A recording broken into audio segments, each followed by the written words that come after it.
Donc, bonjour, bienvenue à la conférence avec l'autrice Claudia Larochelle, qui est notamment l'autrice des albums jeunesse que vous voyez là, devant nous, La Doudou. Et puis, il y a un roman jeunesse aussi là, de ce côté-là, je crois, qui est caché. Ouais, oui. C'est un roman adulte, ça. Je pense que c'est mon premier recueil de nouvelles, Les bonnes filles plantent des fleurs au printemps. J'ai publié ça en 2011. J'ai écrit ça dans ma vingtaine, fin vingtaine, ouais. Puis ensuite, j'ai écrit Les îles Canaries, c'est un roman adulte, et un essai sur la vie et l'œuvre de mon amie Nelly Arcan. OK. Ouais, c'est un bel essai. C'est un autre regard sur cette femme-là, qui est passée trop vite dans nos vies. Donc, puis j'ai publié beaucoup aussi dans des collectifs. J'essaie d'avoir plus de temps pour écrire pour les adultes, mais ça me manque ce temps-là parce que c'est plus long écrire pour les adultes que pour les enfants, étant donné que je baigne dans l'enfance avec mes deux petits-enfants. Ouais. Tu as 2 enfants de? Alors, ma fille Ophélie, elle a 9 ans et mon fils Lambert a 5 ans. Il va avoir 6 ans le 2 novembre. Ouais. Donc, en plein dans la petite enfance. Maternelle, Lambert, oui. Et d'ailleurs, il s'ennuie beaucoup de sa garderie. Il vient d'arriver à la maternelle, mais il s'ennuie de ses amis. Là, on dirait qu'il n'a pas fait le saut encore. C'est comme s'il n'a pas réussi. Il dit toujours, quand je vais le déposer à l'école, il veut tout le temps que je repasse devant la... Je trouve ça m'arrache le cœur, tu sais, d'avoir... Je dis, mais pourquoi? Je m'ennuie de Lise. Lise, c'était son éducatrice. C'est ça, je trouve ça beau. C'est comme, elle est tellement marquante pour lui, Lise. Je pense qu'il était fou amoureux d'elle. On fait cet effet-là. Mais c'est vrai, il m'en parle encore. Puis il a fini au mois de juin dernier, tu sais. Il la voit plus. Mais pour lui, Lise était parfaite, tu sais. Donc, ouais. Donc voilà, c'est ça. Avant de poursuivre, j'aimerais ça t'entendre nous parler un peu de toi. Donc, de Claudia Larochelle, l'autrice, de Claudia Larochelle, la journaliste. Donc, je te laisserai te présenter. Ouais. Moi, en fait, c'est drôle parce que ça me fait vraiment chaud au cœur d'être ici. Merci de me recevoir au Collège Édouard-Montpetit parce que j'ai failli venir ici. C'est ce que j'expliquais à Jacques. J'ai failli venir ici. Je suis une fille originaire de Sainte-Julie, donc puis mes parents sont toujours là d'ailleurs. Puis j'étais à 2 cheveux là, de venir ici en 98. 97, 98. En littérature, j'étais acceptée, tout ça. Puis finalement, j'ai connu l'existence d'un autre cégep qui est vraiment plus spécialisé dans ce que je voulais faire, c'est-à-dire les communications, parce que je voulais être journaliste d'abord pour gagner ma vie. Puis ensuite, la littérature s'est greffée à mes projets. Mais je savais que je pourrais pas gagner ma vie comme écrivaine. C'est pas possible d'être écrivaine et gagner sa vie. Je veux dire, il y en a 10 qui réussissent au Québec à faire ça. Donc, le travail qui me permettrait un peu mieux de gagner ma vie était le journalisme. Et c'est ça. Donc, je pratique et ça cohabite très bien dans mon existence, être journaliste et écrivaine. Là, je trouve que c'est vraiment le combo parfait pour le genre de vie que je veux mener, puis ça me permet de vivre, de voyager, de rencontrer plein de gens, de travailler autant sur des sujets littéraires que des crimes non résolus. J'aime beaucoup, je suis fascinée par l'univers criminel, les faits divers. Les faits divers m'habitent énormément dans ce que je fais aussi comme écrivaine. Donc, ça cohabite super bien ces deux pans-là de ma vie. Mais c'est sûr que être riche le demain matin, je serais sur des conseils d'administration, puis je ferais juste ça écrire.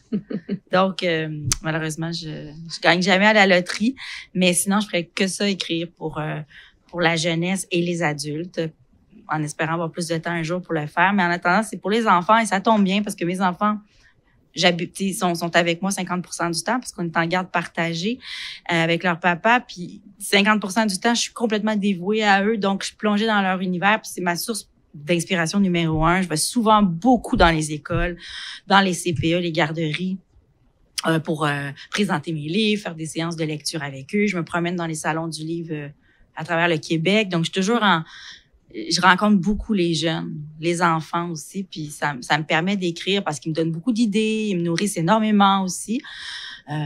Donc, je manque pas d'idées, là, j'ai d'autres projets mais c'est sûr que la Doudou, c'est le projet principal dans mon monde, tu sais, parce que c'est inévitable.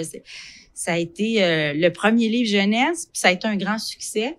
Je pensais jamais en refaire d'autres, mais au final, avec Maïra, qui est notre illustratrice, on s'est dit, on va continuer, ça fonctionne bien. Les enfants sont au rendez-vous. On voit même les jeunes changer, grandir. Et là, mes enfants m'en demande, surtout ma fille qui va avoir 10 ans, elle me demande plus des livres de son âge. Là. Elle aimerait ça que j'écrive plus pour, tu sais, là, les jeunes, les pré-ados, là, les enfants plus âgés que ça. Donc, j'ai peut-être des idées, là. Parce que comme je suis avec elle, puis je connais exactement là où elle est rendue, et je pense que je serais capable maintenant de le faire. Donc voilà, c'est mon quotidien. Pendant 2 jours, hier et avant-hier, je tournais une saison de Claudia à la page. C'est une émission littéraire que je fais qui est présentée sur Savoir Média. Donc je tournais. Ma vie est très. Il y a pas de ligne directrice. Là. Je suis jamais dans un même projet. Aujourd'hui, je suis ici. Après ça, je m'en vais préparer ma chronique que je vais présenter demain à Il restera toujours de la culture. Sur Ici Première, animée par Émilie Perrault. Je suis avec elle une fois par 2 semaines. Je parle de littérature, de ce que j'ai dans mon radar, de ce qui m'interpelle. Hier soir, j'étais en direct à la radio à l'émission de Karine Lefebvre qui s'intitule « Dis-moi ce que tu lis » parce qu'il faisait comme c'est un genre d'hommage, finalement, à India Desjardins, qui est une super bonne amie à moi. Puis moi, je venais lui faire une chronique sur les cœurs à cœur, ses livres, cette collection avec laquelle elle a grandi. Puis là, j'ai fait une chronique là-dessus, puis je montrais comment on était loin d'être où on est en ce moment dans le féminisme, là, avec cette collection-là. Ouh là là! Puis on a bien rigolé, donc c'est ça, je me promène entre Radio-Canada, 98.5 aussi, je fais des chroniques avec Patrick Lagacé, des fois, des chroniques littéraires. C'est un autre public, un autre auditoire, c'est le fun. C'est très agréable de se promener comme ça, puis... J'écris pour des magazines, Elle Québec, entre autres. J'écris sur avenue.ca chaque semaine, si jamais vous voulez lire. J'ai déjà écrit d'ailleurs sur les éducatrices en garderie. Un texte qui a fait pleurer nos éducatrices à la garderie de mon fils, parce que je trouve que les éducatrices en garderie sont les éducateurs aussi, mais il y a plus de femmes. C'est comme... s'occupe de ce qu'on a de plus précieux au quotidien. Puis je trouve, ça je l'ai souvent dit, c'est nos enfants qu'on a de plus précieux, puis on les laisse toute la journée avec ces personnes-là. Ça n'a pas de bon sens comment je trouve que ces précieuses ressources sont sous-payées dans la société. C'est inadmissible. On est d'accord. Inadmissible. Ça m'enrage. En plus, c'est surtout des femmes qui tiennent ces postes-là. Faut pas chercher midi à 14h aussi pourquoi, comme en enseignement, ils sont sous-payés. C'est comme ça. Fait que j'ai écrit là-dessus à un moment donné, puis j'ai vraiment là, pété les plombs. Là. C'était pas... Ouais, donc c'est pour ça que ça me touche d'être ici avec vous, parce que je trouve que vous êtes les personnes les plus importantes dans nos vies, à nous, les parents. On aime tellement nos enfants, puis c'est ça. Je trouve qu'on reconnaît pas assez le travail de ce que vous faites, puis tout ça. C'est comme le travail des autrices. C'est indécent. Oui, mais les autrices, oui, mais c'est pas une ressource... C'est pas la même chose. Oui, mais les autrices, c'est comme moi une ressource nécessaire. Oui, c'est nécessaire. OK, je sais, là, je veux pas me discréditer, mais, tu sais, je veux dire, si je peux écrire, c'est parce qu'il y a des femmes qui s'occupent de mes enfants au quotidien, puis je peux écrire en toute liberté, en toute confiance, sans me demander, sont-ils corrects? Non, parce que c'est des personnes extraordinaires qui s'en occupent avec amour, je le sens, je le sais. Puis, dans le fond, tes ouvrages leur amènent des outils, certes, qui sont très utiles pour, par exemple, parler d'accompagnement à la séparation, d'accompagnement vers le deuil. Y a-t-il d'autres sujets que la doudou, par exemple, pourrait outiller l'éducatrice? Ben, il y a tellement de sujets. Ben, tu sais, à commencer par la doudou, qui est comme... Là, après ça, je parlerai pas juste de la doudou, mais je peux dire ça parce que c'est ce que je connais. C'est que la doudou, la façon dont ça s'est imposé dans ma vie, parce que ça s'est imposé, c'est que quand j'ai eu ma fille en 2013... je terminais l'essai sur Nelly Arcan, c'était pas joyeux, c'était plutôt ténébreux, un peu sombre, quoique il y a de la lumière qui jaillissait de ça aussi quand même, mais j'avais envie d'écrire une histoire pour ma fille. J'étais maman pour la première fois, j'étais contente, j'avais envie de lui écrire une histoire, et puis je voyais son attachement à la doudou, à sa doudou, ou son doudou, là. Les Français disent un, nous on dit une, bon, en tout cas, peu importe. Et en voyant ça, je me suis questionnée sur c'est quoi cet objet-là? Puis j'ai lu des théories sur cet objet transitionnel qu'on appelle, qui est la doudou, qui fait le pont entre l'enfant et le parent. Cette espèce de lien invisible, ben pas invisible, visible, ce lien d'attachement-là quand le parent est pas là, qui poursuit dans la sécurité, tu sais, qui compense finalement par procuration. Et j'ai fait, oh là là, c'est quand même important dans la vie d'un enfant, son doudou ou sa doudou, là, c'est pas banal. Donc, j'ai donné vie à une doudou. J'ai inventé la vie. Je me suis dit, qu'est-ce qu'elle fait, la doudou, quand l'enfant est à la garderie ou à l'école? Elle a une vie, je veux dire, elle doit bien, je sais pas, aller manger des biscuits ou, tu sais, j'avais envie de créer une relation avec Jeanne, qui est l'héroïne de mes histoires, Jeanne, c'est comme finalement, la responsable des deux. Finalement, celle qui devrait protéger l'autre, ben c'est Jeanne qui protège la doudou, alors que c'est la doudou qui devrait la protéger. Il y a comme une inversion, ce qui rend ça un peu plus loufoque. Et la doudou est vraiment un peu toujours naïve, un peu stupide par moments, elle est très névrosée. Elle incarne aussi toutes les peurs, les phobies des enfants. Donc, ils se sentent très près d'elle. Puis, il y a d'autres enfants qui se sentent très près de Jeanne parce que Jeanne est intrépide, elle a une grande confiance en elle. Tu sais, Jeanne, c'est un peu plus mon fils, tu sais, qui a peur de rien puis qui est toujours, je suis le plus fort, je suis le meilleur, tu sais. Alors que Doudou, c'est ma fille. Doudou, c'est plus la grande sensibilité, c'est les gaffes, c'est l'anxiété, c'est les phobies, c'est, tu sais, bon. Fait que je trouvais que ça devait parler à plusieurs enfants. Puis, effectivement, vu le résultat des ventes, tu sais, on est fiers. Depuis 2015, on a vendu 115 000 exemplaires de la doudou et ça se poursuit. Donc, mon illustratrice est brésilienne. Puis elle en revient comme pas de ça parce qu'elle a aucune idée de l'impact. Elle est venue 2 fois au Canada, au Québec. Elle parle à peine français, elle est venue 2 fois. Puis elle débarque. Bon, ben, on l'invite parce qu'on n'a pas souvent les sous, évidemment, pour l'inviter, mais quand on peut, ben on l'invite. Puis là, elle était en séance de signature avec moi à Québec, au Salon du livre de Québec. Et là, elle arrive, puis la voix, tu sais, comme, mettons, les Marc Lévy, Jeannette Bertrand, tu sais, ils mettent des espèces de puis il y a India, mon amie India, évidemment, là, des espèces de panneaux, là, tu sais, pour délimiter parce qu'il va y avoir vraiment beaucoup de monde. Puis là, elle arrive à mon stand, puis il y a des fils d'enfants, tu sais, elle fait que ça marche donc bien. Ben oui. Tu sais, elle avait pas idée. Donc, c'est ça, c'est le fun de voir le succès que ça a, de voir aussi que les parents et les grands-parents sont au rendez-vous, en achètent énormément. Tu sais, ils se limitent pas. Puis pas juste des miens, là, mais ça part avec des sacs de livres. Donc, on fait lire nos enfants.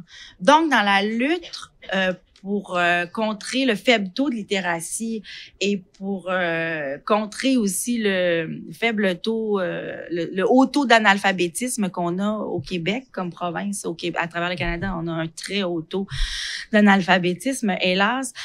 Je trouve que moi, j'ai foi en l'avenir en voyant tous ces parents et ces grands-parents qui sont des boomers qui achètent énormément de livres. Elle me dit, on a vraiment en tête, on considère important la lecture. Donc, en partie, il y a quelque chose, je vois une grande amélioration. Donc, je pense que ça augure bien pour le futur parce que je suis absolument certaine que le livre a un impact direct dès le plus jeune âge sur là où l'enfant va aller dans le futur. Je sais pas qu'il va avoir un Nobel, mais un enfant qui lit est un enfant sauvé. Dans ma tête à moi, ouais, entre guillemets, le sauvé, là, je sais pas qu'il sera à l'abri de tout, mais le livre est porteur.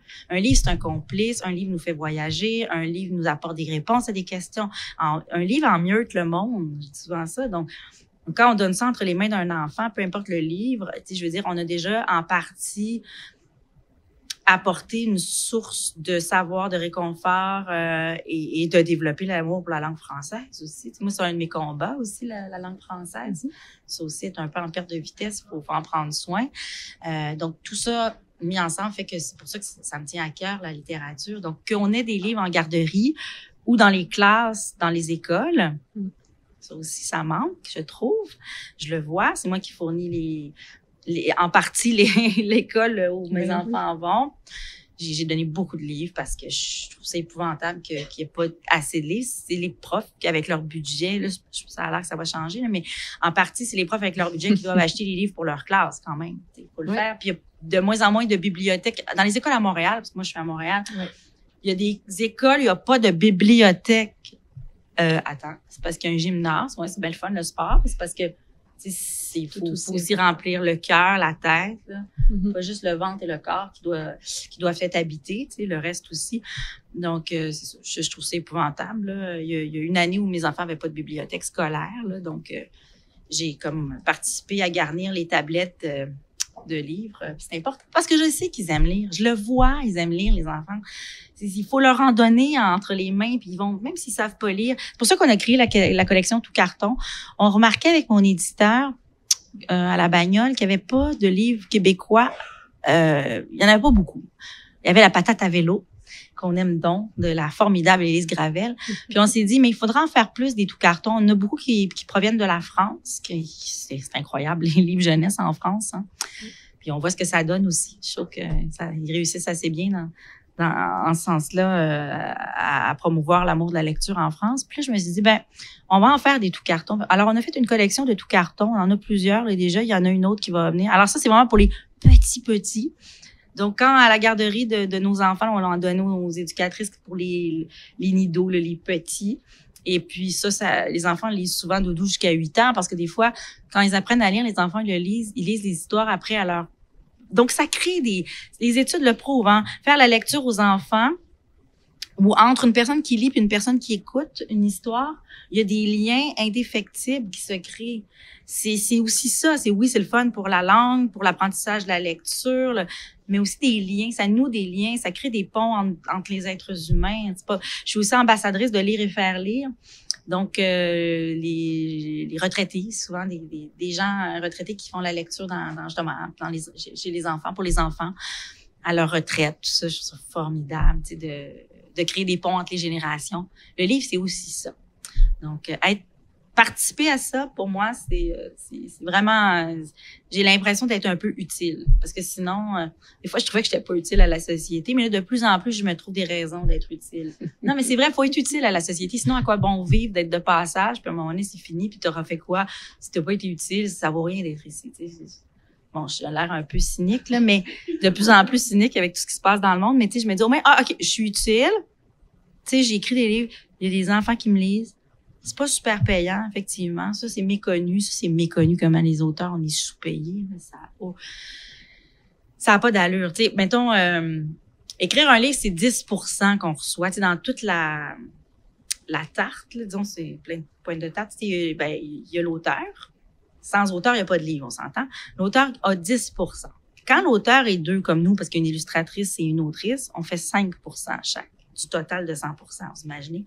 Alors après ça, il y a l'éditeur, il y a le distributeur, puis il y a le libraire.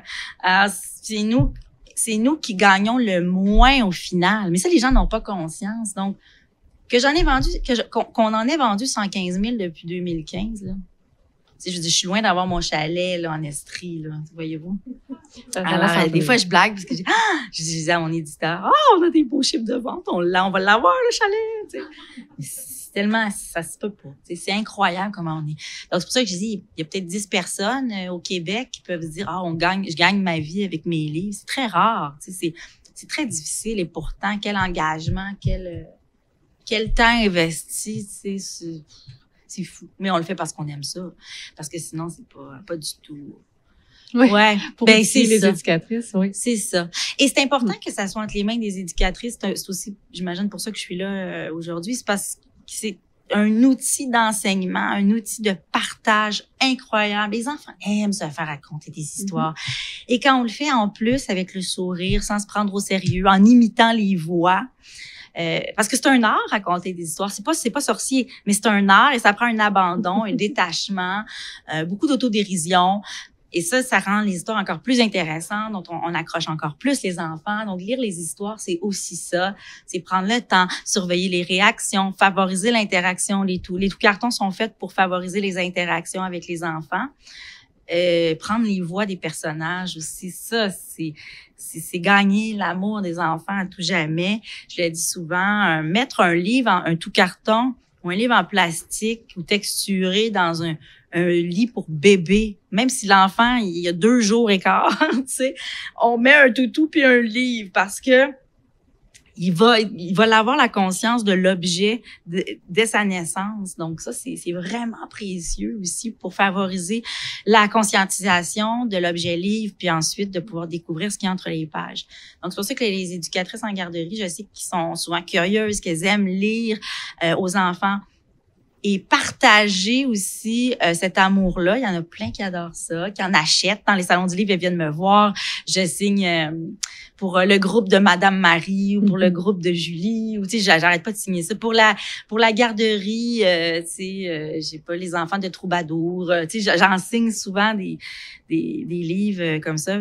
Puis je sais qu'ils le paient avec leur poche, ça me fait capoter. Tu sais, je me dis j'aimerais tellement ça avoir un petit budget discrétionnaire. Puis tu sais, puis le pire c'est que c'est déjà arrivé. Tu sais, j'ai déjà fait je m'arrangeais après dans les pertes là, tu sais, puis je suis enregistrée, je devrais pas dire ça, mais c'est parce que des fois je vais avoir un procès contre moi pour la bonne cause. Mais non, mais ça m'est déjà arrivé d'en donner là, tu sais, de mes propres exemplaires là, tu sais, parce que je dis je veux que cette personne-là ait ça entre les mains, puis c'est plate qu'elle ait pas accès à ça pour toutes sortes de raisons tributaires à l'argent, puis bon. Donc voilà, on parle d'albums jeunesse, oui. On parlait de romans, on parle d'albums carton. Je sais là qu'il y a d'autres objets promotionnels. Est-ce que tu peux en parler un peu aussi? Ouais, en fait avec le succès de la doudou, on avait souvent des demandes il y avait beaucoup de parents qui voulaient qu'on ait l'objet doudou, donc la peluche. Donc on a fait faire la peluche. On a donc une peluche qui circule. Là, je pense que ça a l'air qu'il en reste 600 sur le marché actuellement. Elle est très belle, je l'ai vue chez Renaud-Bré, là, vraiment très magnifique. Ouais, ils ont fait du beau travail. La compagnie qui a fait ça, ils ont fait faire aussi les jeux de société. Ils ont fait les jeux de société. Il y a un jeu de société puis un casse-tête. 2 casse-têtes. Un jeu de société qui est pour toute la famille, là, principalement les maisons, les 3 à 6 ans. Là, je sais pas trop. Mais les pièces sont en bois. Moi, là, je me suis dit, OK, ça me dérange pas qu'il y ait des objets dérivés, tant mieux. On fait pas beaucoup de sous avec ça non plus. Là. Puis le jeu de société, il part de la doudou qui aimait trop le chocolat. C'est ça, il part de la doudou qui aimait trop le chocolat. C'est des pièces de chocolat, puis tout ça. Puis bon. Et nous, on joue avec des vrais chocolats à la maison. On fait des petits... C'est une bonne idée. Ouais, on fait des petits plus, puis on s'amuse beaucoup avec les enfants. C'est vraiment un jeu de fun, facile. Et moi, mes conditions, c'était, si on fait des objets dérivés, je veux rien de cheap. Je veux pas de plastique, je veux pas de cochonnerie. Puis je veux que ça rentre dans un sac à main. OK? Ouais, un sac à couche ou tu sais, je veux pratique et beau. Donc, c'est tout. Je veux classe, je veux propre, puis je veux pas que ça soit inabordable pour les parents. Donc, voilà, je pense que ça répondait à nos attentes. C'est pour ça que je l'aime beaucoup. Puis il est toujours je trouve ça le fun. Je le vois toujours bien présent à côté de du jeu de la patate à vélo. C'est vrai. J'ai tellement de respect pour le travail de mes pères. Élise Gravel qui fait un travail formidable. Tu sais, j'ai Marianne Dubuc. On a tellement des auteurs et autrices jeunesse extraordinaires au Québec. Je trouve qu'on se démarque à travers le monde pour avoir un peu une idée de ce qui se fait ailleurs, parce que je suis allée à la foire du livre de Francfort. Je suis allée au Salon du livre de Paris, Salon du livre jeunesse de Paris. Donc, j'ai vu un peu ce qui se fait dans d'autres endroits du monde. Et je trouve qu'au Québec, en littérature jeunesse, on a la chance d'avoir des auteurs qui n'ont pas peur de rien et des parents qui ont l'ouverture d'esprit et des éducateurs qui ont l'ouverture d'esprit pour accueillir ça. Cette audace, cette manière qu'on a de briser des tabous, d'aborder tous les sujets. Vraiment. Et même que Élise Gravel, la tribu qui pue, là, elle a fait un livre qui a été censuré aux États-Unis. Sont frileux. Des fois, dans le reste du Canada aussi, sont frileux sur certains sujets. Alors que nous, on en a dessiné des zizi, tu sais, puis on les montre, puis c'est pas grave. Tu sais, je veux dire, on a une espèce d'ouverture d'esprit, de montrer des choses, d'aborder des sujets comme la mort d'un parent. Je pense à la collection Carré Blanc aux 400 coups, qui est une formidable collection qui aborde des sujets tellement audacieux, là. La mort d'un parent, la mort d'un animal, tout s'aborde. Et au Québec, on le fait avec brio. Puis ça, c'est utile pour les techniciennes en garderie qui savent pas, on n'est pas outillés, on n'est pas des psys, là, tu sais. Donc, on fait face à une situation qui est quoi? Une situation d'intimidation, d'inceste, d'abus, de toutes sortes de sujets. Tout a un livre. Tous les sujets, il y a un livre lié à ça au Québec. Donc, si on n'a pas les mots pour aborder ces questions-là, il y a un livre qui en parle. Alors, le livre est la meilleure porte pour ouvrir vers ça. Tu sais, il y a une de mes amies, Francis William, qui habite ici sur la Rive-Sud, à Boucherville, qui vient de publier un livre, « Le Petite Mousse de Nombril ». Je sais pas pourquoi c'est une petite mousse de nombril. Puis là, ses parents se sont séparés. Puis en tout cas, bref, c'est un livre sur la séparation. Et je trouve que ce livre-là aborde à ravir la question de la séparation. Donc, quand on a, mettons, un enfant qui arrive en garderie puis ses parents viennent de se séparer, ben c'est sûr que ça a un impact. Même si ça se fait souvent de plus en plus, je trouve, dans l'harmonie, c'est sûr que l'enfant va réagir. Donc, c'est des livres avec lesquels on peut s'asseoir puis aborder la discussion d'une manière super subtile et sournoise. Et ça brise l'isolement aussi. Ben oui. Ouais. Puis à défaut d'être psy, parce qu'on peut pas toujours psychanalyser c'est pas notre job. On n'est pas payé pour ça puis on n'a pas cette formation-là. Le livre est vraiment, on est outillé avec un livre, je trouve, en partie pour le faire. Et moi, je le fais avec mes enfants. J'aime beaucoup aussi l'idée de la porte qu'on ouvre, pour en parler, parce que là, c'est pas confrontant pour l'enfant non plus, parce que c'est la doudou, par exemple, qui le vit. Alors, c'est la doudou, c'est un personnage. C'est un personnage, c'est un héros, puis on n'a pas l'impression de placer les choses ou d'appuyer le sujet, là. C'est pas comme plaquer, c'est pas comme viens ici, on va parler de ce que tu vis. Non. Je vais te lire une histoire, tiens, puis là. Ça devient ludique. C'est ça, le deuil, il y a tellement de sujets qui sont abordés maintenant en littérature jeunesse, ça change beaucoup de ce qu'on avait. Ce que moi j'avais il y a quelques années quand j'étais jeune, aujourd'hui là, on n'a pas de tabou. Tout est fait avec doigté, mais tout est abordable comme sujet, je pense. On peut tout faire. Mais il suffit, quand on le fait, je veux dire, il y a des gens là qui révisent, là. Je veux dire, on n'écrit pas dans le vide, là, comme ça. Je veux dire, je sais que moi, je vais être révisée. Il y a une directrice littéraire, j'ai un éditeur qui va repasser par-dessus. Des fois, je fais lire à des amis qui sont doués pour ça. Moi, j'ai une sœur qui est enseignante à Varennes, dans une école, puis elle enseigne, je sais plus en quelle année, je pense que c'est en 5e ou 6e année maintenant, parce qu'elle a changé, mais elle enseigne avec les livres, beaucoup, beaucoup, beaucoup. Elle a fait l'enseignement avec un site aussi, là, qui... Ouais, c'est de plus en plus populaire. Oui, l'enseignement avec la littérature. Ouais. Je trouve ça vraiment brillant comme manière de procéder, puis elle le fait énormément.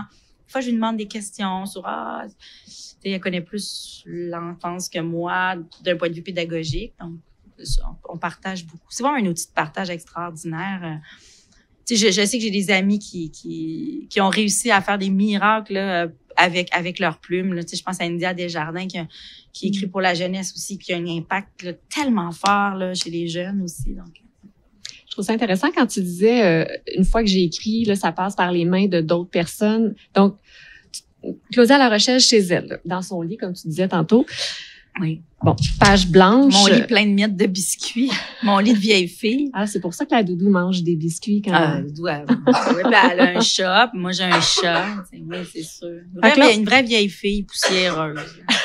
Donc là, on est devant une page blanche, puis qu'est-ce qui se passe après? Une fois que là, on a jeté les mots, qu'on a cousu un peu l'histoire, il se passe quoi après ça?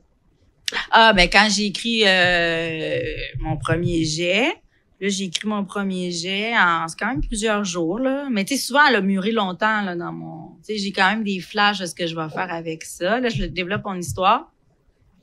Je l'envoie à une directrice littéraire qui travaille avec moi depuis les débuts de Doudou, qui s'appelle Lucie Papineau, qui est aussi écrivaine jeunesse, qui est une femme d'expérience, là. Dès que j'ai un blocage, j'appelle Lucie. Lucie a toujours une solution. Vous pouvez pas imaginer comment nos éditeurs ou directeurs littéraires prennent un livre qui est là puis font ça avec le livre. C'est fou. La V1 puis ce qu'on a là, ça n'a rien à voir, là. C'est fou le travail qu'ils font. C'est beau, puis c'est vrai parce que là on vient d'avoir les livres en nomination, donc pour les prix du gouverneur général. Puis je regardais les livres puis je sais exactement que le livre il était là, puis l'éditrice, elle a fait ça. L'éditeur a fait ça. C'est fou comme... C'est des tricoteux de miracles, ces gens-là, les meilleurs. Ils font des miracles avec nos livres, tu sais. Et donc, elle apprend mon texte, puis là, elle me propose des solutions, elle me propose des choses. Mais moi, je suis bonne élève, je dis oui à tout. Je dis jamais non à rien. C'est pas une bonne idée. Ben oui, c'est bon. Oui, j'adopte. Tu sais, fait que je m'obstine pas. Il y a des auteurs un peu plus obstineux, puis c'est correct, ils ont leur raison. Mais moi, je mène pas ces batailles, là. J'en mène d'autres, là, puis pas ça. Donc, je m'obstine pas pour une virgule ou un truc comme ça. Donc, Elle a fait ça. Et là, elle prend mon texte qu'elle a amélioré ou en tout cas, elle m'a envoyé d'autres versions puis là, avec des ajouts, des suggestions du moins. Et elle l'envoie après ça à Mayra au Brésil. Et Mayra, avec mes textes, va faire les illustrations. Mais elle a quand même, elle aussi, déjà l'idée de mon sujet. Donc, elle sait un peu sur quoi elle va... qu'est-ce qu'elle va illustrer. Puis là, elle part avec ses illustrations. Puis là, Lucie, elle met ça ensemble. Puis là, bon, mais on regarde ce que ça donne au final. Déjà, les couleurs, hein. Tu me parlais des couleurs, là, quand on a eu un petit entretien et j'ai eu ce privilège-là. Donc, elle me parlait des couleurs que c'est très, très, les couleurs du Brésil, là. C'est très chaud. C'est très chaud parce que Mayra Chiodi, notre illustratrice, elle est brésilienne. Donc, elle, son regard sur le monde est un regard brésilien. C'est le paysage du Brésil, c'est les couleurs du Brésil, c'est les couleurs de peau des gens du Brésil, des enfants, les cheveux, tout. Écoute, c'est là-dedans qu'elle vit. Alors, au début, c'est ça. Elle nous avait envoyé des illustrations, puis je reconnaissais vraiment pas notre... moi, je veux que ça soit super... J'adore la diversité. Je veux que ça soit représentatif de notre Québec, évidemment, qui est un Québec de diversité. Mais là, j'étais comme... c'est super Brésil. Puis là finalement on en est arrivé comme à quelque chose qui donne ça puis qui plaît beaucoup. Mais tu vois qu'elle a un trait de dessin, je trouve très unique, très authentique, très singulier. C'est pour ça que j'aime ça travailler avec elle. Et on est un match parfait dans le sens que on ne se parle pas et on se comprend. J'envoie un texte, elle me renvoie les dessins sont toujours impeccables. Il y a même pas de discussion entre nous, là. C'est vraiment Lucie qui fait le pont, mais il y a jamais, ils sont toujours parfaits. C'est comme si elle comprenait vraiment ce que je veux faire avec mes textes. C'est super, ça. Oui. Ça fait longtemps que ça dure, là. On est comme un mariage parfait. Et elle a eu un enfant, mais elle est maman depuis 2 ans de Tito, son petit garçon. Et puis, je trouve que c'est fou comment ça a donné comme une couche de plus. C'est comme si ses dessins sont encore plus beaux qu'avant. C'est comme si le fait de devenir mère lui avait ouvert une porte sur une porte qui était restée fermée. Puis là, elle a pu ouvrir cette porte-là. Fait, ah oui, c'est ça, tu sais. Donc, les dessins sont encore toujours mieux. Puis moi aussi, je pense qu'en devenant mère, il y a comme quelque chose qui a changé dans mes textes, puis dans mon humanité, j'espère. Aussi, les enfants, il faut aussi que ça nous améliore, parce que sinon, ce serait dur, la vie. Mais c'est ça. Donc, voilà, c'est un beau mix entre Mayra et moi. Puis j'ai fait aussi une collection qui est parue chez Fonfon, éditeur. C'est les petites Claudia, là. C'est des livres qui sont pour les premiers lecteurs. Donc, des fois aussi en garderie ou en prématernelle, il y a des enfants plus avancés qui ont envie de commencer à apprendre à lire. C'est du matériel pédagogique aussi. C'est des pédagogues qui ont construit le concept. Puis c'est des auteurs, on est plein d'auteurs, puis c'est comme on écrit des livres, mettons, Claudia fait des drames, Claudia laisse tout traîner. C'est comme si on prend des livres, India Desjardins a participé, Robert Soulière, Simon Boulris, on est vraiment plusieurs. Et on a pris des traits de notre personnalité. Puis c'est comme si on s'est remis, nous, petits, dans notre enfance, puis on travaille avec un illustrateur aussi, puis c'est des petits livres vraiment faits spécifiquement pour l'apprentissage de la lecture. Et je sais qu'il y a beaucoup d'enseignants qui font ça avec leurs élèves. Donc, leurs élèves font des petits Xavier ou des petites Maëlie ou des petits, tu sais, ils ont comme copié notre concept, ils font ça en classe. Je trouve ça super cute, tu sais. Alors voilà, ils font en plus. Ça, c'est vraiment génial. Aller sur le site parce que ils ont maintenant développé une application où les enseignants puis les éducateurs, techniciens, tout ça peuvent faire avec leurs élèves de la conception de livres aussi. Ouais, c'est comme c'est une nouvelle application qui a été lancée. Je suis allée au lancement il y a 2 semaines. Puis c'est super facile d'accès, facile d'usage. Mon fils, il choisissait ses bonhommes, il faisait rentrer ça dans l'image, il pouvait même mettre sa voix sur ce, tu sais. Donc, je sais qu'il y a beaucoup de profs qui travaillent avec ça maintenant. Donc, ça ajoute aussi à l'expérience d'enseigner avec la littérature. Wow, c'est un beau compliment. Fonfon? Ouais, c'est Fonfon éditeur. C'est gratuit, cette application-là. Puis c'est directement inspiré de tous les personnages qu'on a créés. Moi, mon illustrateur pour cette série-là, il s'appelle Jimmy Beaulieu. Puis ça a été aussi super agréable de travailler avec lui. Parce que, tu sais, contrairement à Élise Gravel ou à Marianne Dubuc, je n'ai pas le talent de l'illustratrice. J'aimerais beaucoup illustrer. D'abord, ce serait beaucoup plus payant. Mais j'ai pas ce talent-là, malheureusement. J'aimerais tellement être capable de faire ces illustrations. Imaginez l'espèce de tu deviens comme parfait quand tu fais ça. C'est comme tu atteins un niveau d'excellence dans ta discipline, t'es comme complet. Hélas, je n'ai pas ce talent. J'aurais vraiment beaucoup aimé. Et c'est super, oui, voilà. Quels sont les projets futurs pour Claudia Larochelle? Ben, OK. Alors, Doudou, on est en développement pour une série d'animation télé de Doudou. Donc, Doudou verrait probablement le jour, si ça fonctionne bien, si Radio-Canada, verrait le jour à l'écran. Donc, en dessin animé 2D. On aimerait beaucoup ça. On a des producteurs qui travaillent là-dessus, qui sont en ce moment au MIP en train d'essayer de vendre ça aussi ailleurs dans le monde. Donc, ce serait vraiment génial si ça pouvait fonctionner. Parce qu'en plus de rester en livre, on irait à l'écran. Ce serait vraiment génial, tu sais. Parce qu'en plus, je trouve qu'on n'a pas grand-chose. Il n'y a pas tant de produits québécois à la télé pour les petits. Tu sais, depuis Caillou, j'ai l'impression que les enfants se rabattent sur la patte patrouille puis ça me donne mal à la tête. Tu sais, je trouve qu'il n'y a pas grand-chose fait au Québec pour ces petits-là. Puis je veux le faire avec poésie. Je veux qu'il y ait de la poésie. Je veux qu'il y ait quelque chose de fin, une finesse. Je veux pas que mes personnages soient comme Caillou dans ce que j'ai vu. Caillou parce que pour toutes sortes de raisons, mais je trouvais chialeux un peu, Caillou. Puis tu sais, j'ai beaucoup... Non, mais c'est beau ce qui a été fait, ça, mais c'est pas ça. Moi, je veux donner autre chose, un peu plus de nuances dans mes personnages, dans mes histoires, un peu plus adapté à l'époque actuelle, surtout, avec ce qu'on vit, avec nos modèles familiaux, avec...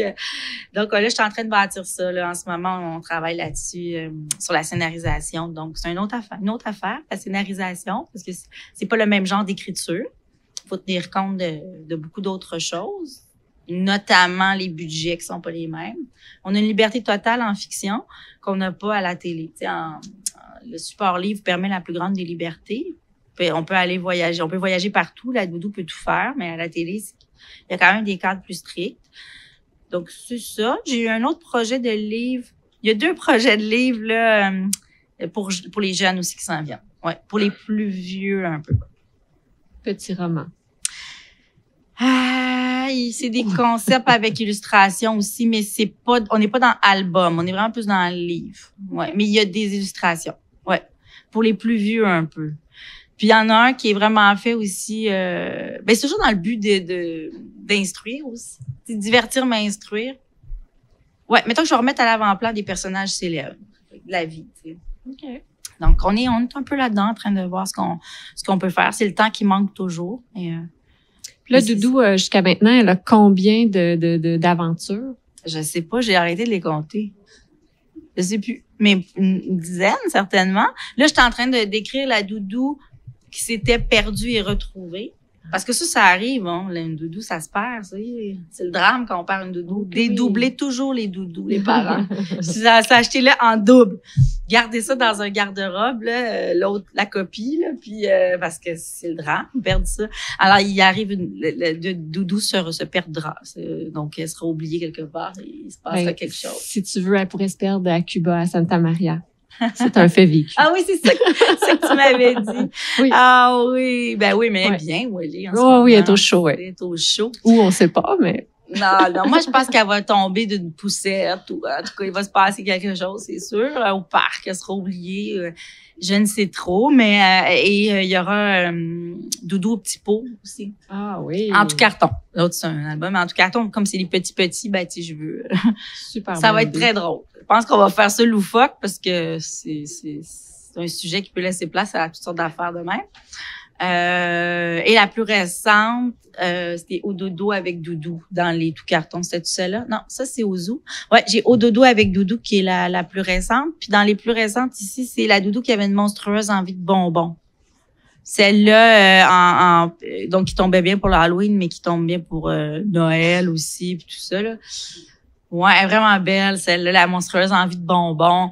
Parce que j'aime beaucoup les bonbons, puis je trouvais que ça devait être trippant pour une illustratrice de dessiner des bonbons. Ah, oui. Ouais, je trouvais que c'était comme, elle s'est tellement amusée à faire ça. Ouais, je pense aussi à elle, tu sais, quand même. Quand je crée des histoires, elle va tripper à faire ça, tu sais. Tu sais, il y a une famille d'ogres qui s'appelle les ogres relais.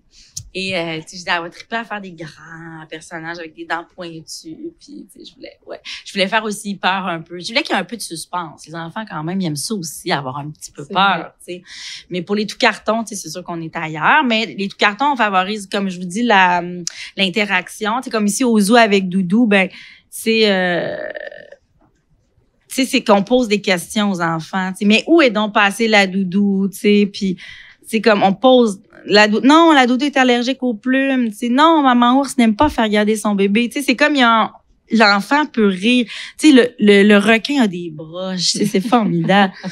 Tu sais, non, la Doudou préfère la compagnie de son poisson rouge. On la comprend, n'est-ce pas? Puis là, il y a le requin avec des broches. C'est toujours un peu loufoque. Puis il y en a un autre au dodo avec Doudou. Tu sais, à un moment donné, l'enfant, le personnage de Doudou tient son verre de lait. C'est un lait chaud, mais il faut le réchauffer. Puis l'enfant, il faut qu'il réchauffe avec son doigt le lait. Tu sais, la Doudou aime les bisous. Mais c'est que l'enfant doit faire tous les bisous, tu sais, un bisou de serpent, alors on tire la langue, tu sais, c'est pour ça que ça favorise j'aime ça quand c'est interactif, l'enfant peut faire avec l'adulte, à la fin l'adulte chatouille le bedon de l'enfant, tu sais, il aime les chatouilles, c'est bon. Je trouve ça cute de faire ça comme ça. En fait, je pense que j'écris les livres que j'aurais aimé lire à mes enfants, tu sais, aussi en partie. Puis évidemment, on a des super autrices, donc je m'en inspire beaucoup de ce qui se fait avec tu sais, mettons, la patate à vélo, c'était mon modèle. Je trouvais que c'était tellement bon ce qu'elle fait, là. Tu sais, c'était comme le livre classique que j'achète. Je vois qu'il y a un peu d'émotion, mais pas trop. Tu sais, je sais pas si vous connaissez l'album jeunesse de Munch, là, Robert Munch, je t'aimerai toujours. Ah, ouais. Je peux plus lire ça. Je veux dire, mes enfants ont peur. Je pense qu'ils l'ont jeté, le livre. Ils veulent plus. Parce qu'à chaque fois, je finis. On a dit, maman, on est tanné que tu lises l'histoire, tu pleures toujours. Puis là, ça finit toujours dans les larmes, le drame. Je veux pas que tu meurs. Puis là, genre, OK, on peut plus lire ce livre-là. Il est vraiment le fun, le livre. C'est un coup de cœur, mais très difficile à raconter. Ça, juste à y penser, j'ai pleuré, j'étais à fleur de peau. Je peux pas, je veux que ça soit émouvant, mais il y a des limites, là. Je peux pas faire pleurer les parents tous les soirs, là. Je me dis, on a déjà tellement de raisons de pleurer notre vie donc voilà. Non, mais c'est clair qu'avec la Doudou, on rit, on rigole. Puis la Doudou avec le hamster, c'est... Ah oui, qu'il y avait... ça, c'est drôle. Ça, c'est drôle parce que je veux niaiser les parents. Tu sais, je suis une mère, puis je veux faire des... je veux faire des clins d'œil aux parents aussi. Quand j'écris, je pense aussi aux parents. Parce que c'est plate, un parent... Souvent, le livre, faut qu'il le lise 1000 fois là, dans un mois. Là, donc, faut qu'il s'amuse un peu. Puis là, j'ai créé un personnage d'un hamster. Parce que la Doudou est amoureuse du hamster que Jeanne a apporté de l'école parce qu'elle le garde pour l'été. Puis là, le hamster, ben Doudou, elle a des sentiments amoureux, puis tout ça. Puis elle va chez Dr. Corazon qui s'aperçoit qu'elle a des battements cardiaques très élevés, mais c'est parce qu'elle est amoureuse. Puis là, il découvre que c'est le hamster qui s'appelle Tarzan qui fait cet effet-là à Doudou. Mais Doudou réussit pas à gagner le cœur de Tarzan. Donc là, les enfants font, c'est pour ça peut-être que le petit un tel, moi, je l'aime beaucoup, mais il partage pas mes sentiments, puis tout ça. Bon, les enfants, ils enregistrent ça, mais les parents aussi, parce que le hamster, c'est un narcissique, tu sais. Évidemment, je le dis pas dans le livre, mais moi, je reconnais des anciens gars qui ont parcouru mon univers. Puis là, je ris parce que je dis, Doudou aime, pas Doudou, mais Tarzan, tout ce qu'il aime faire dans la vie, c'est se regarder dans le miroir, c'est regarder son reflet, c'est se parfumer à l'eau de boulot, tu sais, le Doudou, il est un peu niaiseux, tu sais, le Tarzan, puis Doudou pleure, puis là, dans ma tête, je me dis, pauvre Doudou, tu sais, c'est un narcissique, tu vas tellement apprendre à t'intéresser au bon Tarzan, puis tout mais ça, je l'ai dit pour les parents, puis ça fait rire les parents. Parce qu'ils reconnaissent, tu sais, des patterns de narcissique, tu sais.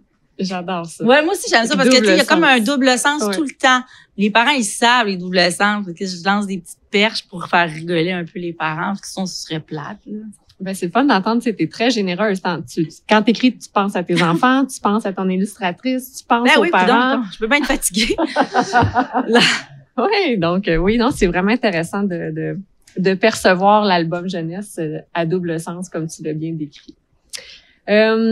Comment est venue l'idée, tu t'en as parlé un peu, mais comment est venue l'idée d'avoir une vedette qui s'appelle la Doudou? Tu t'en as un peu parlé, mais pourquoi elle? Pourquoi la Doudou?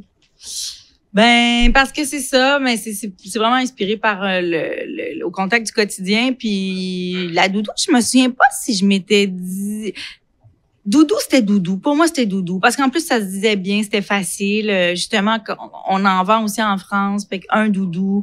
En anglais, c'est the blanket. Tu sais, je trouvais que tout était beau dans l'idée d'exploiter ce mot-là. J'ai vérifié puis il n'y en avait pas d'autres. Là, il y en a des fois, il y en a qui font d'autres histoires de doudou puis je suis comme ah ouais, qui parle copie. Mais c'est ça. Donc je voulais vraiment exploiter l'univers de doudou à cause aussi de ce que j'ai lu sur je pense que c'est Donald Winnicott, un psychanalyste qui s'est intéressé beaucoup à l'enfant. C'est lui qui a écrit un livre formidable qui s'appelle La mère suffisamment bonne, qui a parlé de l'objet transitionnel. Donc, il y avait comme un sens à ça aussi qui était pour moi intellectuel. Tu sais. Et donc, c'est pour ça que la doudou, elle a existé comme ça. Puis la doudou, c'est universel. Je veux dire, peu importe où on va dans le monde, un enfant a un ou une doudou. Partout dans le monde. Je veux dire, ça change selon la richesse des pays, selon l'industrialisation ou mais si tout le monde a quelque chose, que ce soit un bout de paille ou un toutou ou une peluche ou un bout. Puis il y en a encore qui la gardent aujourd'hui, leur vieille doudou, même si elle a 45 ans, elle est tout déchirée. Tu sais. Je trouve que ça a du sens. Et puis doudou voulait pas... C'est ça l'histoire aussi. C'est que moi, ma fille voulait pas que je place doudou dans la laveuse, alors qu'elle sentait la vieille bave. Mais elle voulait pas... Là, je disais, dégueulasse, cette doudou. Il faut que je finisse. Non, mais non, je veux pas que tu la laves, je veux pas que tu la laves. Elle voulait pas. Puis là, il a fallu la laver à un moment donné. Donc, j'ai écrit la doudou qui ne sentait pas bon. C'est ton premier? Ouais, c'est ça. C'est comme ça que c'est né. Donc, c'était comme, OK, je vais inventer une histoire d'une doudou qui n'a pas le choix d'aller dans la laveuse. J'essaie de comprendre pourquoi une doudou ne voudrait pas aller dans la laveuse, tu sais. Donc, parce qu'elle a mal au cœur, parce que ça brasse, parce que, tu sais, elle veut pas être mouillée, elle veut pas, puis, tu sais, c'est ça. Donc, finalement, c'est une manière pour ma fille de comprendre pourquoi faut laver les choses, faut être propre, faut sentir bon. Pourquoi? Pour les autres, pour soi aussi, mais pour les autres. Et pourquoi toi aussi, faut que tu te laves, tu sais, pas juste doudou, mais toi. Donc, tu sais, je trouve que ça englobe plein d'affaires. Et de fil en aiguille, je pense que c'est mon éditeur qui dit « Hey, ça te tente d'en faire un deuxième? » Hey, j'ai jamais pensé à ça. OK, la doudou qui avait peur des dinosaures. Et ça, il y en a eu d'autres. Puis, de fil en aiguille, ça se fait tout seul quasiment maintenant. Tu sais, c'est comme si j'ai mon prototype, j'ai mon fil conducteur maintenant, puis c'est comme entrer dans mes pantoufles. Tu sais, au début, c'est sûr qu'il faut faire sa place, faut faire son... Mais maintenant, en plus, la doudou est attendue, tu sais. Donc, c'est moins difficile, j'imagine, de la placer pour le distributeur en librairie. On l'attend. Il y a de nouvelles générations qui s'amusent avec ça. Donc, c'est pas demain le jour où je cesserai d'en faire. Tu sais, un jour, probablement, mais pas tout de suite. Parce que il y a encore tellement de... Ça peut se déployer encore tellement sur plein de sujets. Tu sais, la doudou peut vivre tellement d'affaires qui se rapprochent de ce que peuvent vivre les enfants. Tout à fait. Ouais. Donc, c'est comme ça un peu que c'est né. Puis à suivre, on aimerait ça que ça fasse des petits dans le sens qu'on aimerait ça... Ouais, un jour. Hey, ça serait drôle, ça. Tu sais, puis c'est vrai, ça serait un beau sujet. La doudou qui fume du pot, tu sais. La doudou, non, on va arrêter. Mais on pourrait faire bien les affaires, ce doudou-là. Accompagné d'hamster. Ouais. Narcissique. La doudou qui se brise le cœur. Ah non, mais c'est drôle parce que j'ai une anecdote. On s'amuse avec les amis des fois. Avec la doudou, on dit toutes sortes de niaiseries, mais c'est parce qu'à un moment donné, j'étais au Salon du livre de Sept-Îles, entre auteurs. On se fait un cabaret érotique. C'est comme la tradition au Salon du livre de Sept-Îles. Ils font ça, le genre, je pense que c'est le samedi après le salon. On va tout le monde dans un bar, tous les auteurs. Puis là, il y a un cabaret de lecture érotique, tout ça. Et Guylaine Gay, qu'on aime donc, j'adore Guilou, elle a fait avec la doudou qui avait peur des dinosaures, elle l'a pris, puis elle a fait la doudou qui avait peur des vulves avec. Ah, ben oui. Puis là, elle avait tout changé les illustrations, avait changé le texte, elle avait lu ça. C'est censuré à fond, mais elle m'a donné la version. Donc, j'ai la fausse version de la doudou à la mode de Guylaine Gay, qui est complètement folle. On a tellement ri. Je peux pas croire qu'elle a lu ça devant tout le monde au Salon du livre. On était toutes de main. Seigneur. Donc, c'est pour ça que, tu sais, doudou, c'est pour les petits, mais on se gâte entre adultes puis on en rit beaucoup aussi. la doudou. On verra plus jamais les événements de la même façon. Non. Mais c'est pour ça, tant mieux, vous allez rigoler un peu en pensant à la version trash et censurée de la doudou par Guylaine Gay. D'ailleurs, Guylaine Gay qui fait des livres formidables où elle aborde le sujet de l'autisme avec une grande connaissance de la chose. Et elle parle aussi du rapport au corps aussi, dans Gloria, là, du rapport au corps. Elle parle de grossophobie aussi, tout ça dans son livre. Là.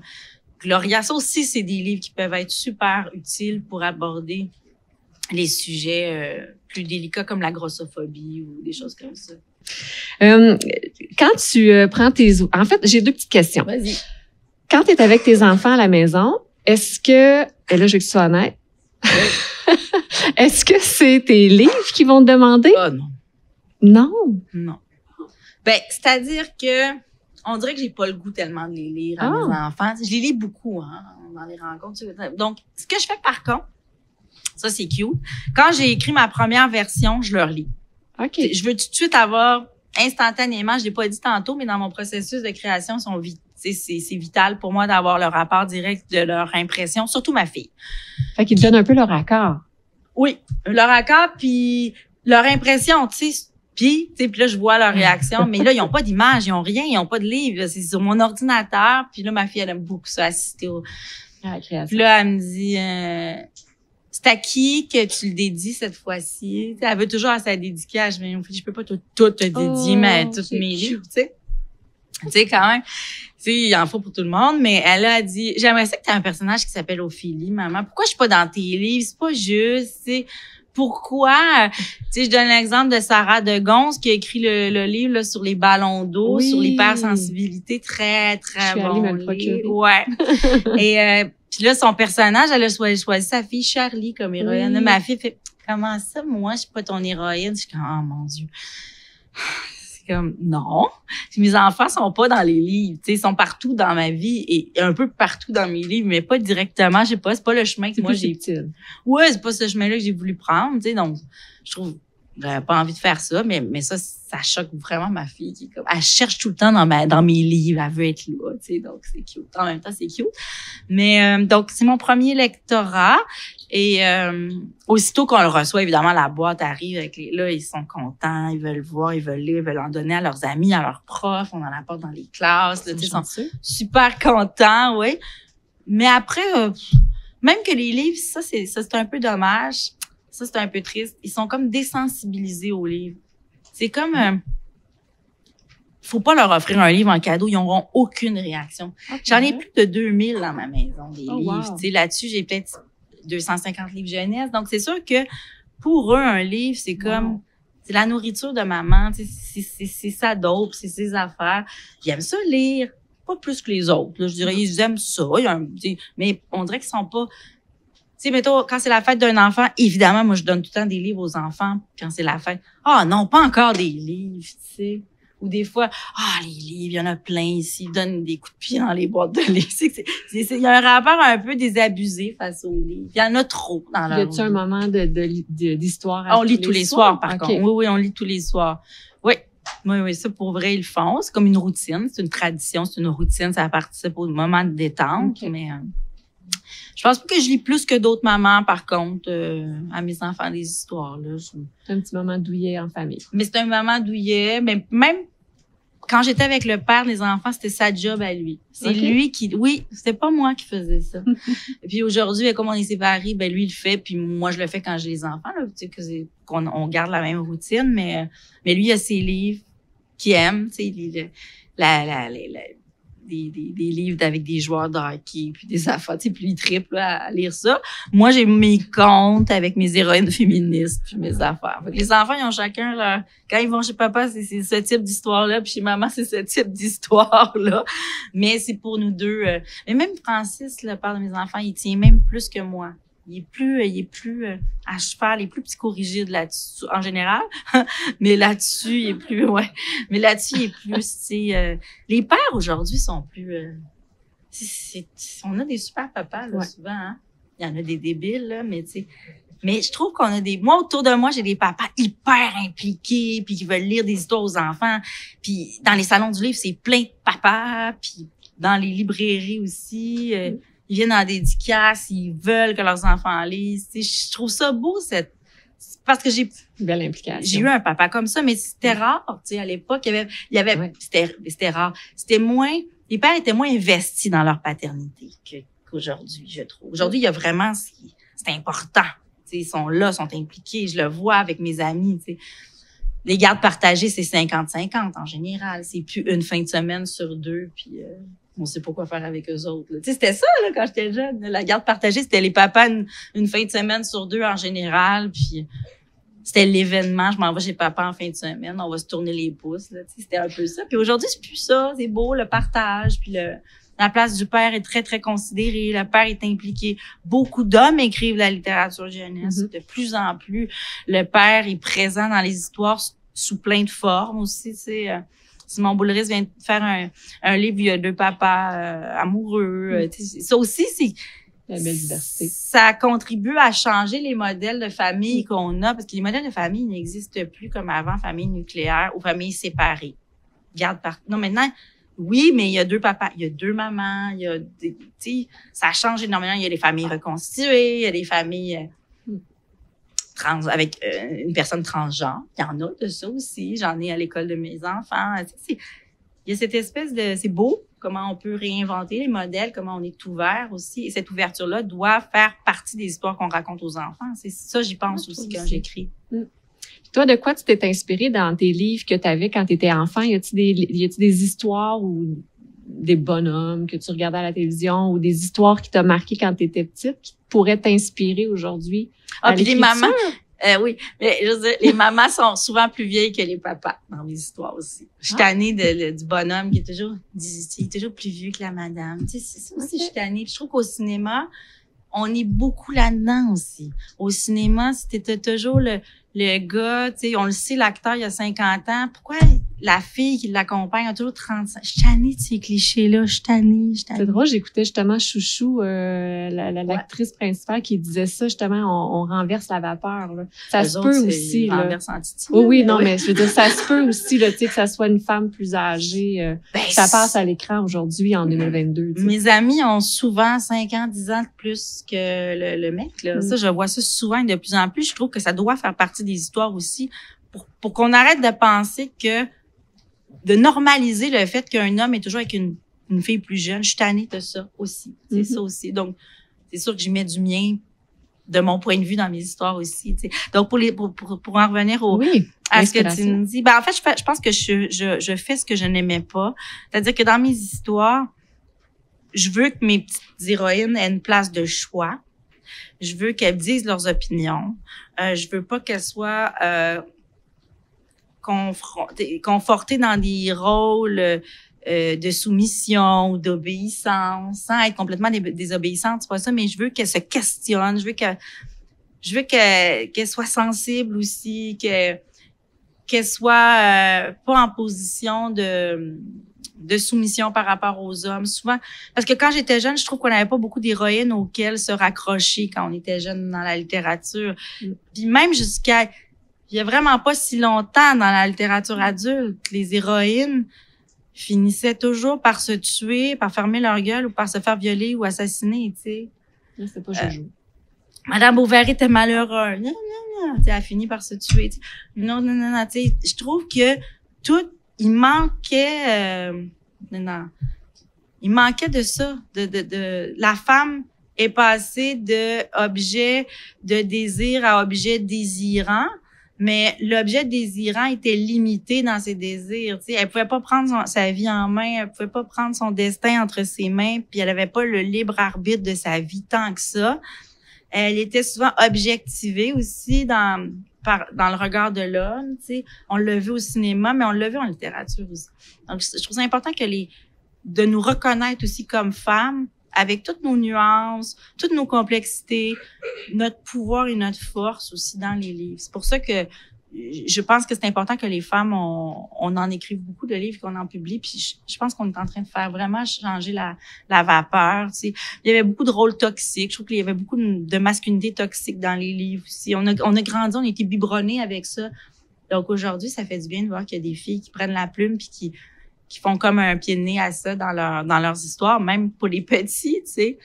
Mon héroïne, c'est elle qui choisit sa destinée, c'est elle qui a le pouvoir. Puis pour que les petites filles s'identifient à des héroïnes victorieuses, pas des héroïnes qui s'ouvrent les veines ou malheureuses, tu sais, ou qui ont pas le contrôle parce qu'elles doivent obéir à papa ou à un autre homme.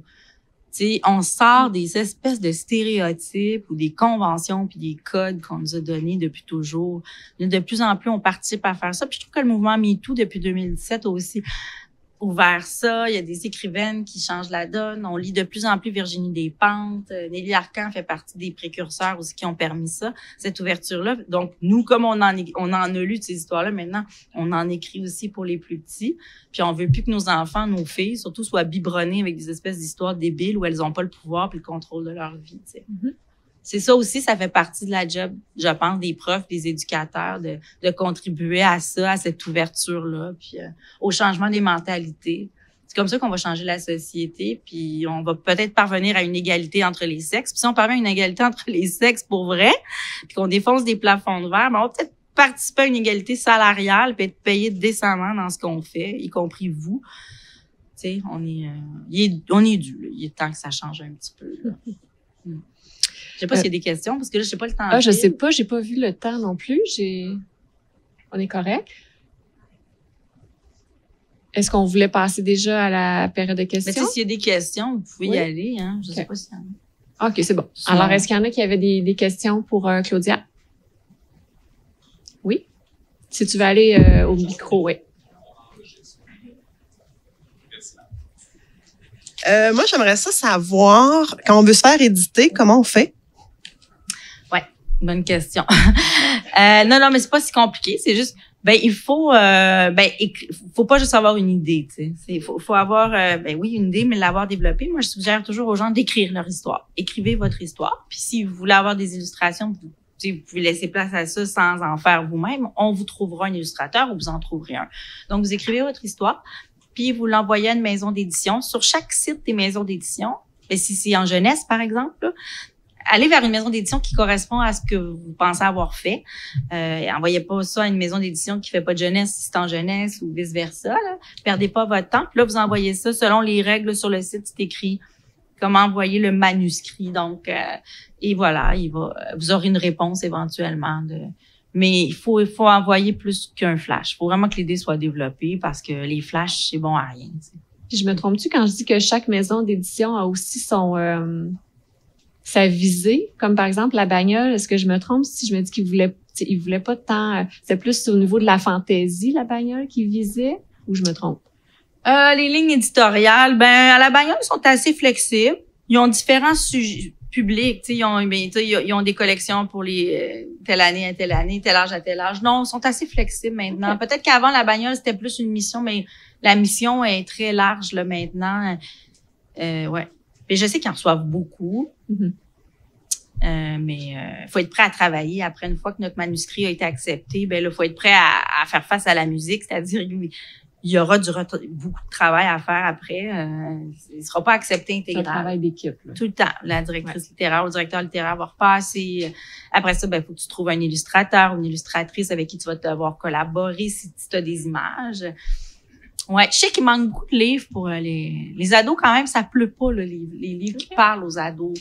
Puis là encore là, faut des héroïnes le fun aussi. Tu sais, faut pas les jardins, c'est sa clientèle. Ou je me trompe? Oui, India, il y a eu Aurélie Laflamme. Ah oui, c'est ça. Tu sais, Aurélie, c'est une pionnière. Enfin, on avait une héroïne à laquelle on pouvait s'identifier. Oui. C'était pas une héroïne hyper sexuée, c'était pas une héroïne qui gaffait, qui s'enfargeait, qui était un peu tout croche, qui tombait amoureuse, qui était romantique, mais des fois tu sais, donc j'ai trouvé ça beau parce que c'était un personnage tout en nuances, très fin, très représentatif aussi de la jeunesse, et non pas de ce qu'on pense que comment ils sont les jeunes, tu sais, c'est pas ça. Puis elle vraiment est allée chercher je pense la vraie affaire avec son Aurélie, ça a donné des films, tout ça. Donc, elle comprend vraiment bien les jeunes. India, c'est une éternelle ado de 45 ans qui, pour moi, a encore 18 ans, 17 ans, 16 ans dans sa tête, là, tu sais, c'est drôle. Ouais, donc India le fait. Puis avec son féminisme à elle, avec un féminisme qui s'affirme de plus en plus, elle lit énormément d'essais. Elle a écrit un essai Mr. Big ou la glorification des amours toxiques. Donc, elle y met du sien aussi. Tu sais, elle est militante, puis je retrouve ça dans ce qu'elle fait. Tu sais, elle a écrit un essai sur les baleines, tu sais, puis dans lequel elle s'interroge sur le manque de respect et de considération qu'on a envers les animaux, par exemple. Donc, je trouve ça beau quand un auteur y met son militantisme aussi, puis de ses idées, puis de ses opinions. Tu sais, elle le fait bien. Elise Gravel aussi, mon Dieu, qu'elle le fait avec ses affiches comme fille, tu as le droit d'être, tu sais, comme ça, tu sais. C'est important de faire ça. On a une grande mission, puis on peut faire une différence, je pense. Quand je vois les affiches d'Elise Gravel dans les classes de mes enfants, je suis fière. Je suis comme, bon, ils ont ça dans le visage, ils vont comprendre, ils vont voir que des choses sont normalisées, des choses sont en voie d'être changées. Il y a de moins en moins de plafonds de verre pour la diversité, pour les femmes, pour les communautés plus vulnérables, pour les communautés autochtones aussi qui sont reconnues. Je trouve ça beau qu'aujourd'hui on ait une journée où les enfants s'habillent en orange, puis comprenaient pourquoi ils s'habillaient en orange. Pourquoi tu t'habilles en orange aujourd'hui? Pourquoi aujourd'hui tu t'habilles en orange pour aller à l'école? On comprenait pas, parce que orange, on a personne n'a ça dans sa garde-robe en plus du orange. Alors, il fallait faire la démarche d'aller acheter chez Renaissance un chandail orange. OK. Alors, tu sais-tu pourquoi tu pas? Oui, mon enseignante, elle me l'a expliqué. C'est génial. On aurait dû apprendre ça. Tellement. Et on l'a pas appris. Et voilà. Mais là, aujourd'hui, on se reprend avec la volonté que les choses changent, avec la volonté de cette réconciliation-là qui est possible. Et les livres contribuent à ça. Et c'est aussi aux enseignants puis aux éducateurs de le faire en plus des parents. T'sais. Parce que de toute façon, c'est pas déplaisant, je pense, de travailler avec les livres. C'est quelque chose, c'est vraiment trippant aussi. De le faire puis de s'en servir à bon escient. Ouais. Est-ce qu'il y avait des personnes qui avaient une autre question? Je sais pas, j'ai répondu. En plus, je suis partie de A pour aller, mais on sait comment se faire éditer, j'imagine. Ouais. Puis tu sais, prenez un livre, là, mettons un album. Mettons c'est un album que vous voulez faire, mais tu sais, prenez l'album comme modèle, voir un peu combien il y a de pages, tu sais. Ouais, ça c'est comme ça que j'avais procédé. Je me souviens plus quel album j'avais pris, mais j'avais pris un album moi, la première fois, puis j'essayais de remplir un peu le même format, suivre les cases, ouais.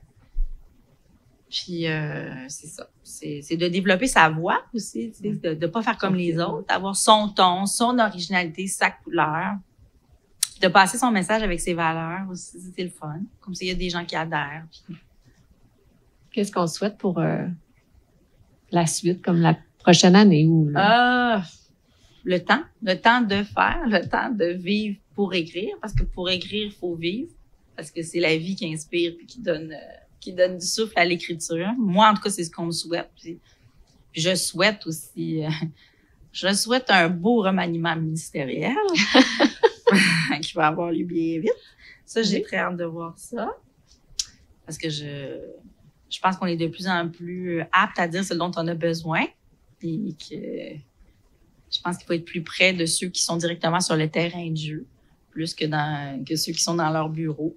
Donc, si on écoute plus ceux qui sont sur le terrain de jeu, on va être en mesure de répondre à leurs besoins. C'est eux qui ont conscience de ce qu'ils ont besoin. Je souhaite qu'on traite mieux les gens qui s'occupent de nos enfants directement sur le terrain. C'est ces gens-là qu'il faut mieux rémunérer. C'est ces gens-là qu'il faut mieux considérer. Et c'est ces gens-là qui sont souvent des femmes en plus. Puis, il faut venir prendre en considération leur rôle et l'impact social pour la société d'aujourd'hui, mais aussi celle de demain. L'impact est majeur. Ça commence là, aujourd'hui. Puis il faut que ça change. Donc ça, pour moi, c'est super important. C'est inspirant, en tout cas. Ouais, c'est inspirant. Je sais que tout le monde ici peut faire une différence, à petite ou grande échelle. Puis même en enseignant à ces gens-là aussi. En y croyant encore. Oui, en y croyant encore, tu sais, faut changer la perception, tu sais, faut valoriser ces métiers-là, ces professions. Il faut les valoriser, il faut leur donner de la valeur et l'importance qui leur reviennent. Voilà. C'est gentil, c'est apprécié. Ça fait plaisir, c'est très, très sincère. Oui. Oui. La caméra, par contre. Moi, j'aimerais me poser une question dans le sens où si on tout l'aspect multidisciplinaire, fait que supposons je suis enseignante en éducation physique, puis j'utilise vos livres à travers ma discipline. Qu'est-ce que vous pensez est-ce que vous pensez que ça a comme que c'est plus ou moins adéquat, tu sais? Parce que si je fais un échauffement, je peux tout à fait lire une histoire puis dire c'est la doudou, les enfants partent tout à courir. C'est super bon comme idée. Fait que tu sais, je me dis, est-ce que vous approchez, est-ce que vous êtes d'accord avec tellement, je trouve ça génial. Ce côté-là multidisciplinaire. On peut suivre vos cours. Ah non. Je trouve ça génial. Mais oui, tellement. Je l'ai pas essayé encore, mais je pense que ça pourrait être. Quelle bonne idée. Mais ça pourrait être en mathématiques, en français, n'importe quoi. Je veux dire, dans le sens où. Fait que, mais je me disais, je voulais avoir l'avis de quelqu'un, d'une autrice ou d'un auteur, de dire moi non, parce que l'art c'est l'art, puis. Ah non, moi je peux mais. Non, vous allez. Le livre doit être partout, tout le temps, utilisé partout, tout le temps. Ah oui, moi, pour mettre les livres dans les gymnases, là, dans les cours d'éducation physique, c'est une bonne idée, ça. Tu sais, puis en plus, la doudou, des fois, la doudou, elle fait des, pour les petits, là, elle fait des bruits, elle fait des sons, elle fait des mouvements. À chaque changement de page, il pourrait se passer quelque chose avec le corps. Ben, c'est ça, tu sais, comme un saut de lapin ou quelque chose comme ça. Tu sais, veux pas, la doudou fait des sauts de lapin, les enfants vont en saut de lapin. Oui, parce que la doudou, au zoo, il y a beaucoup d'animaux qui peuvent faire les gestes des animaux. La doudou aime les bisous aussi, tu sais, on fait comme les bisous des serpents, puis les éléphants, les trompes. Il y a plein de choses, j'imagine que le corps peut bouger. Effectivement, je pense que on peut l'adapter dans tout. Le livre, il peut. Moi, je suis pour les livres partout, là, jusque dans les toilettes d'école, s'il faut. C'est pour ça qu'il y a un format sacoche aussi. Ouais, exactement. Si c'est un petit peu plus long, hein. Ah ben non, c'est correct, c'est parfait.